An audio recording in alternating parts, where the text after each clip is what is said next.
Hi guys, welcome back to my channel. আশা কৰিছো আপোনালোক ভালে আছে, ময়ো ভালে আছো। আজি আৰু এটা ভিডিও লৈ আহিলো আপোনালোকৰ মাজত। শেহৰীৰ কাৰণে উঠিছো, ৰমজান মাহ চলি আছে আমাৰ। আৰু এতিয়া ৰান্ধা বঢ়া হৈ গল, আহক দেখাই আছো শেহৰীত আজি কি খোৱা লোৱা।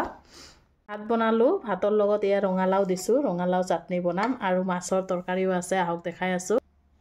এপিনে মাছৰ তৰকাৰী আছে, এইটো আছে আৰু এইটো নহয় ভাবিয়ে পঠাই দিছে। এইটো আছে। ইপিনে চাহ বনালো, এতিয়া গাখীৰ দিয়া নাই, আগত ভাত চাত খাই লওঁ, তাৰপিছত চাহ খাম। আপোনালোকে ব্লগটো শেষলৈকে চাই থাকক। ৰণীক মাতো, ল'ৰাকো মাতো, শুই আছে।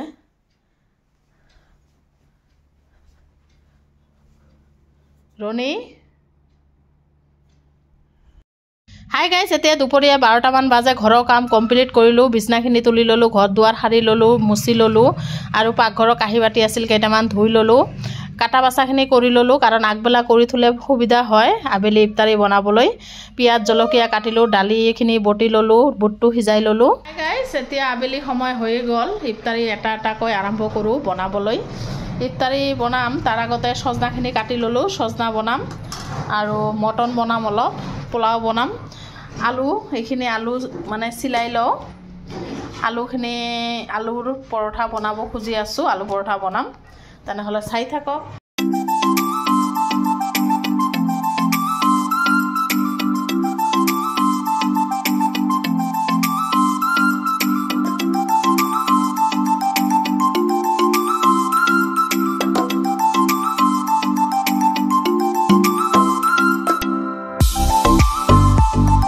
ভাজা হৈয়ে গ'ল। বুট ভাজাত নহয়, মই অলপ পিঁয়াজটো বেছি কৰি দিওঁ, কাৰণ খাবলৈ মানে ধুনীয়া লাগে সেইকাৰণে। আৰু সৰু সৰু কৰি জলকীয়া কাটি দিছোঁ, দেখিছেনে? অলপ আদা ৰচুন বাটা দি দিছোঁ, হালধি আৰু নিমখ, এইখিনিয়ে। এইপিনে মটন বনাই আছোঁ,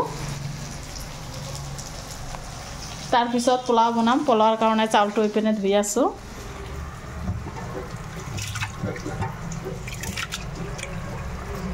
এটা এটাকৈ বনাই থাকোঁ। আলুখিনিও ভাজা হৈ গৈছে, আলু পৰঠাৰ কাৰণে।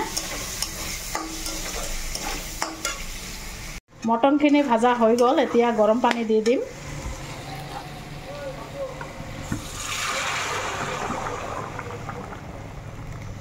আৰু ইপিনে সজনাটো বনাই লওঁ।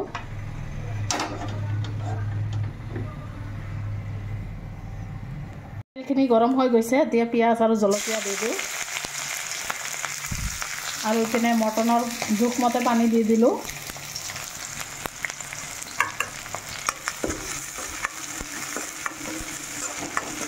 সজনা বনোৱাতে সৰিয়হখিনি হৈছে মেইন।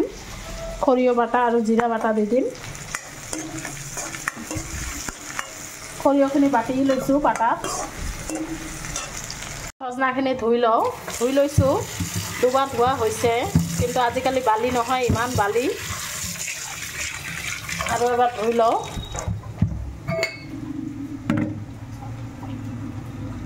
সজনা বনোৱাৰ মেইন বস্তু হৈছে সৰিয়হ। ক'লা সৰিয়হটো হ'লে আৰু ভাল হয়, এইটো হৈছে বগা সৰিয়হ দিছোঁ মই। এতিয়া জোখমতে পানী দিম, দি পেলাই ঢাকি দিম। এতিয়া জোখমতে পানী দি দিলোঁ, হৈ থাকক। পানী দি দিছোঁ। এতিয়া মই আচৰত নামাজটো পঢ়ি আহোঁ, কাৰণ ৰন্ধা বঢ়া খোৱা লোৱা কৰিলে নহ'ব, নামাজো পঢ়িব লাগিব। যি কি নহওক, এতিয়া হৈ থাকক। তৰকাৰীটো হৈ গ'ল, এতিয়া পোলাওটো বনাই আছোঁ। পোলাওৰ কাৰণে পিঁয়াজ ভাজি আছোঁ, গোটা এলাচি দিছোঁ কেইটামান। এতিয়া পিঁয়াজটো ৰঙা কৰি ভাজি অলপ আদা ৰচুন বাটা দি দিম, নিমখ দি, পানী জোখমতে দি চাউলখিনি দি দিম। আৰু ইপিনে আলুখিনি ভাজি থৈছোঁ আলু পৰঠাৰ কাৰণে।